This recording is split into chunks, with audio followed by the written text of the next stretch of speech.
Diablo 4 expansion leaks. How bad do you honestly think it's gonna get?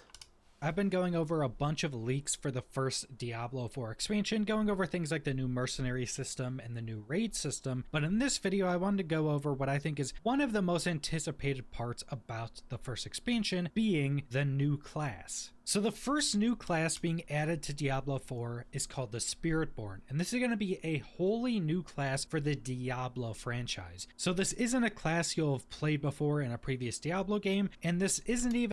By the way, how much does that matter that's a completely new class? In my opinion, zero. Absolutely zero.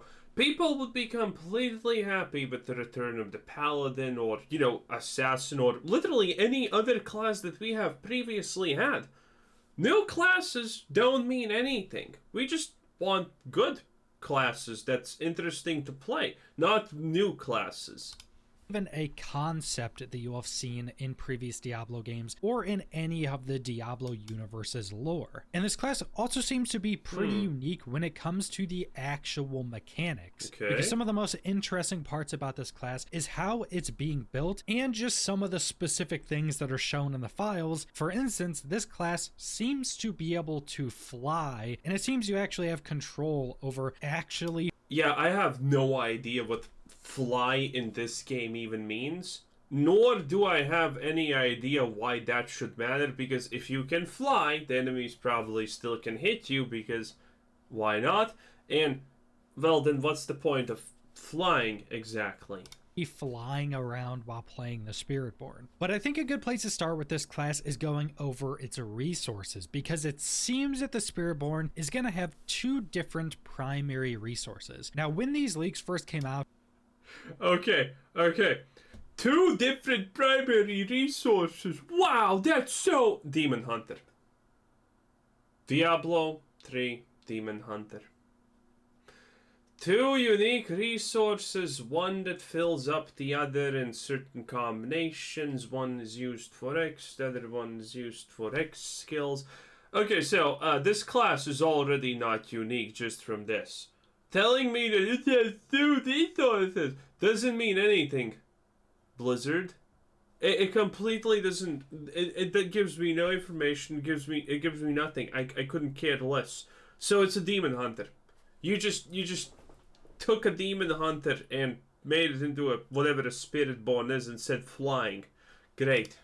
Around 5 or 6 months ago, the leaks mentioned that there would be two resources, one being Vigor and one being something called Allegiance. Now, going through these leaked strings, I could only find mention of one of these resources being Vigor, and this was only mentioned in regard to some new affixes being added into the game. For instance, Max Vigor, Vigor on Kill, and then Max Vigor on Jewelry. So some of the affixes we already have in game for other classes being added for one of the resources for the speed. Okay, so already here, we already knew this, honestly, right? That the Season 4 stat rebalance is gonna be dog shit, and it's gonna be sad. And here we already see that, Blizzard is bad at their jobs. Because the idea of gain resource on kill is horrible, okay?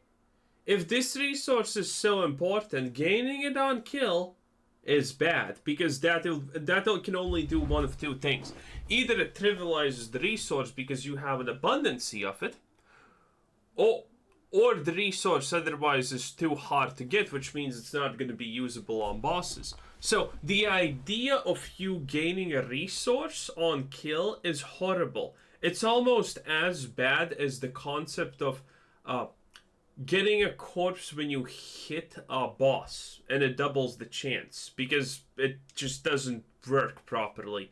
That is as horrible as an idea. Jewelry, so some of the affixes we already have in game for other classes being added for one of the resources for the Spiritborn. But we do have other Yeah, so it's a completely dead-on arrival affix. Good to know, Blizzard. You're doing great, Rod Ferguson, Torgerson, or whatever your stupid name is. Fire him!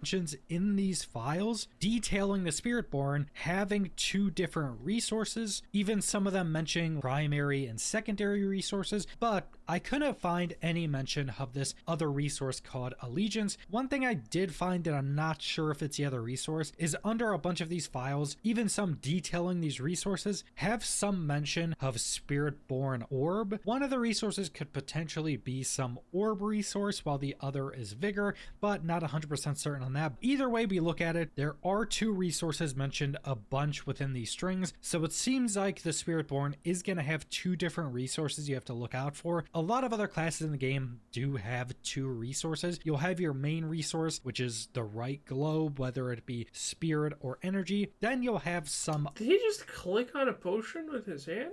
Other resources, such as rogues having combo points or necromancers having corpses. So my assumption is it's going to be something along those lines. One main resource that you probably generate over time or through basic skills, and then one resource that's more specific to certain skills. Now, as I mentioned, it seems that the Spirit-born can actually fly, because there are a bunch of these different strings in these files mentioning things like soar, flying, descending, ascending. Wait, what do you mean? Wait, what do you mean? Spirit-born sky control, wings, meshes, pull meshes. So, well, the Spirit-born is probably gonna use the power of spirits, and one way of doing something that's the power of spirits is, you know, getting possessed by a spirit. So the Spirit-born is either gonna summon spirits to fight for him, or he's gonna use the power of spirits, which means, yeah, it's not necessarily flying, it's just when you use some skills, there's gonna be animation of something happening. Like literally the druid. You know, you use a werewolf skill, you sprout, you become a werewolf. Wow, shocking, I know. You use a werebear skill, you turn into a werebear. Shocking, I know. So, yeah, this is just like transformation bullshit. Ascending, having different attacks while flying. There's even some of these files mentioning sky control. And when adding all of these different things up, it seems like the Spirit-born can fly. It seems like the Spirit-born can control themselves while flying. And it seems like some skills are also going to be usable while flying. And this mechanic seems pretty new for the entirety of the Diablo franchise. I don't recall any other classes that could legitimately just fly around and use abilities while flying, and I'm also wondering how this is actually gonna look. I wonder how is flying gonna be in any way different from walking, because it doesn't seem like it at all. Being an isometric game with the point of view you have in Diablo, because if this was a third-person game, flying around would kind of make sense. We've seen that before. You really don't see mechanics like this, or what this seems to be like, in games with this point of view. So it does seem to be quite interesting, but things like gameplay feel or animations or things of that nature are things that Blizzard generally gets right almost all of the time. Diablo 4, I think, still has some of the almost all of the time.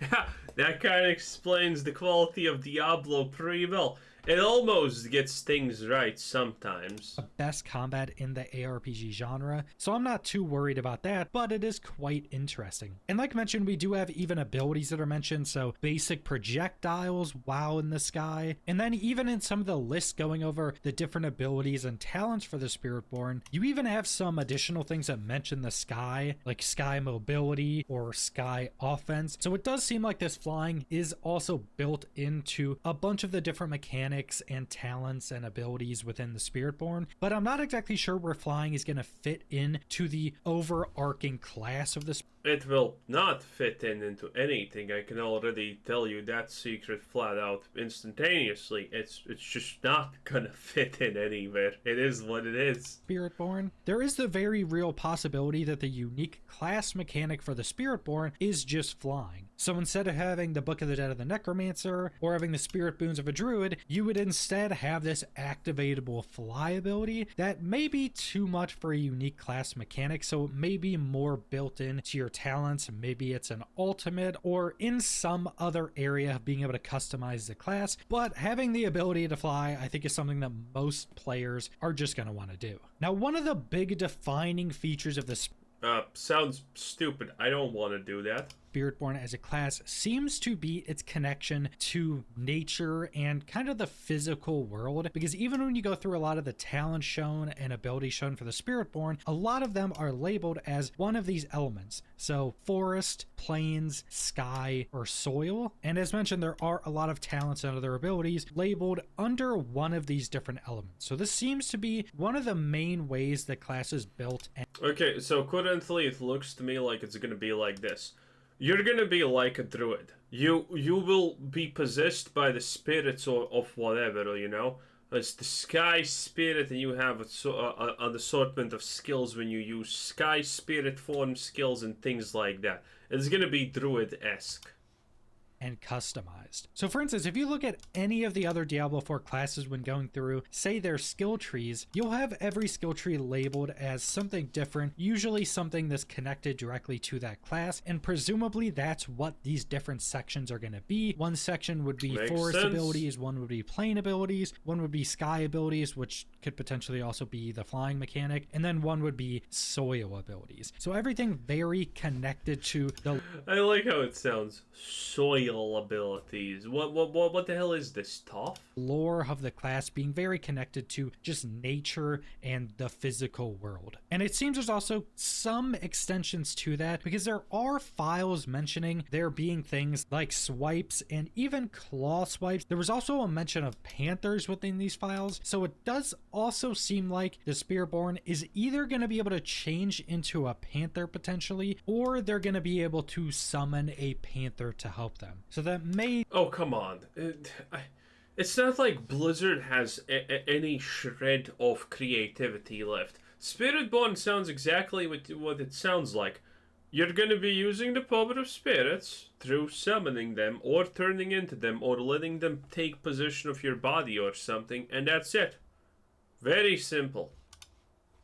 Be just an ability. Maybe you have one ability where you can transform into like a panther, or as mentioned, there may be just like one ability where you can have a companion or summon that's a panther, which would make sense as a Spiritborn is very connected to nature. So being able to have some creature help them or be able to transform into a creature would make sense. But I do think they have to be pretty careful with this, because being able to have too many like animal companions or being able to transform into different things too much could encroach on the kind of play style and aesthetic of the druid. The druid already has a bunch of animal companions. They are nature based, so they have that as a similarity, and they're also the transforming class. So presumably if there is something...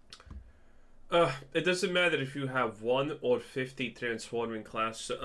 As long as all of those classes look different when transforming, it's going to be completely fine. So a druid transforming into a wolf or a bear is going to feel completely different than the Spiritborn that, I don't know, sprouts wings when attacks or something like that happens, which would be kind of cool, honestly. But yeah, even if you have even if all of your classes in the game transform, as long as they look different, it's going to feel different. To where you can summon an animal companion or turn into an animal, it'll probably be a very limited part of the Spiritborn. Now, surprisingly, there wasn't a ton of files detailing specific abilities. For instance, a lot of, say, the mercenaries or even some of the other classes in the game in these files had a bunch of their abilities detailed in these long strings. When I went over the mercenary thing, we just went through lists of different named abilities for those, but the Spiritborn didn't have as much of that. The stuff that they did have is just pretty long list of talents being detailed, but these were more the categories. As I mentioned, the different sky or soil categories. Then we had something like the ultimates being detailed, but again, not specific names, just the 1 through 12 ultimates, which does make sense because every class has 4 different ultimates with 2 upgrades for each ultimate. So that comes out to 12. So this is obviously just detailing the ultimate category as a whole. So a lot of categories, but not much actual specifics on their abilities. But one interesting thing is invoke. And you can find invoke throughout a bunch of these different files, and it seems to be some type of connector to a lot of the other elements of the Spiritborn. So instance, there's a... Yeah, invoke. It makes magical sense now, doesn't it? Invoke the power of the spirits. Like, honestly, what else are people expecting from something called the Spiritborn? what is there to expect? List of invoke sky, invoke plains, invoke forest, invoke soil. Then you also have things like invoke cast motion blur, cast spirit, cast buffs. And that's not everything that is mentioned with this invoke, but as mentioned, it does seem this invoke kind of connects to a lot of other elements of this build, so this could also be the potential unique class mechanic of the Spiritborn. Because as this invoke thing is connected to a lot of elements of the build, it also could potentially be some element to switch between different forms of the Spiritborn, because as mentioned, it has all these different elements like the skies and the plains, and these invoke being connected to those could be some sort of stance switching to where maybe you invoke sky, you now switch to kind of the sky version of the Spiritborn, or you invoke plains, so now you're switching to the plains version. And maybe there's different abilities you can use when invoking these different elements. And one of the reasons I say this is because when the initial leaks came out, some of these initial leaks actually mentioned the Spiritborn kind of having two different sides. So my initial theory was that the Spiritborn would have... Makes sense if you have two different resources. I wonder if they're gonna have a human type Spiritborn that just uses human-ish type of things, and the other is gonna and that's gonna spend one resource, and the other one is gonna be spirit stuff that actually spends the spirit resource. Hard to say, but you know. Basically stances you could switch between. And we see this in a lot of other games. A bunch of different MOBAs actually have this element to where you have like a character that's kind of one side. Maybe this character is a light character, but then they switch stances to like a dark character, and they have a whole different slew of abilities to use in those different stances. And that would actually be a pretty interesting mechanic when it comes to Diablo 4, or even just the Diablo franchise. We really don't have a lot of classes that kind of have this stance shifting element, and depending on how it's done, it can be very interesting. Those are some of the most interesting but also complex characters when looking at other games that have this kind of full stance switching, where you have one element with all its own abilities, then you switch and you have a bunch of additional abilities depending on which stance or element you're currently in. And that would definitely be something I'm pretty interested in, because that adds just so many different gameplay possibilities. But that's actually... Well, first of all, I don't think it can be anything complicated or hard, because, yeah, Diablo is not... Well, then again, the Gauntlet is supposed to be competitive content, which makes no sense for a casual game. So, who knows what Diablo 4 devs will do. Maybe they will actually put Invoker into the game. No, that's obviously not happening, but it would be hilarious that Diablo 4 got some kind of Invoker style of character. It would be hilarious without question. A lot of the information I could glean from these files for the Spiritborn. Now, as I mentioned, these files were obtained probably 5 to 6 months ago, and this first expansion is coming out at the end of this year, so this will have been a long time before the actual launch of this expansion. So presumably a lot of the different elements... Well, in anyways, what is shit will be shit. ...of the Spiritborn weren't in these files and weren't fully built yet, which would make sense because it was so early on. But overall, I do think this class seems to be pretty interesting. And I know a lot of people want like a paladin or a crusader. I mean, it's a new class. Everyone's interesting.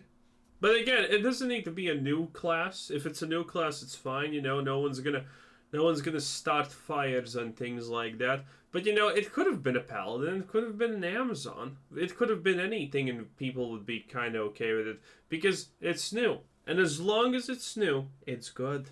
It's that simple. At least it's interesting.